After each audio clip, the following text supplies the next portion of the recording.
Mahigit pa rin ang seguridad sa NBI headquarters sa Manila kung saan dinala ang itinuturong leader ng isa pang investment scam sa Mindanao na si Coco Rasuman. Kagabi ay binisita siya ng isang babaeng nagpakilalang lola niya sa NBI. May news to go si Haji Rieta live. Haji.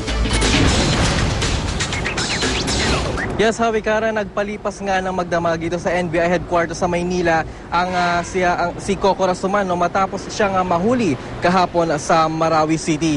At pasado alas 11 kagabi nang dalhin dito sa NBI headquarters si Coco Rasuman, isa umano sa mga leader ng isang investment scam sa Lanao del Sur na bumiktima sa maraming taga roon.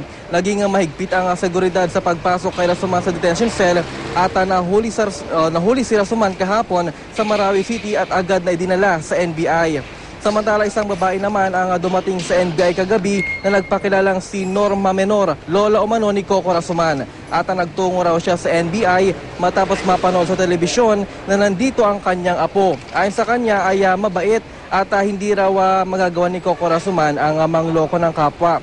Samantalang abot nga ng mahigit 120 million pesos ang umano'y itinakbo ng grupo ni Rasuman mula naman sa di bababang 25 mga nabiktima. Biktima talaga siya.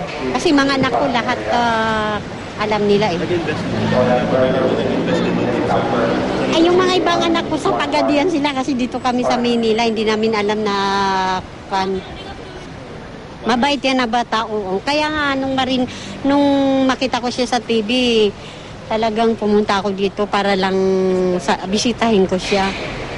Napakabait yan na bata.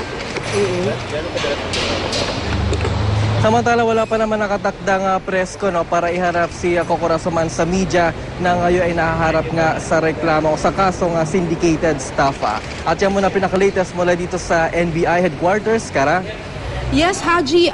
So hindi niyo pa nakakausap itong si Coco Rasuman hanggang sa mga oras na ito? Wala pa siyang pahayag? That's right, Kara. At naging mahigpit nga yung seguridad at ayaw humarap nitong si Coco Rasuman sa atin. Kaya hanggang sa ngayon ay hindi pa natin siya nakakausap, hindi pa natin nalalaman kung ano yung sa loobin niya, kung ano talaga yung tunay nangyari at bakit siya nadadawit nga dito sa investment scam sa kanilang lugar, Kara. At Haji, itong nagpakilalang lola nitong si Rasuman, sinasabi niya kanina, biktima lang daw yung kanyang apo. Gaano daw kalaki yung nawala na pera dito kay Rasuman kung siya nga ba talaga ay biktima rin itong investment scam?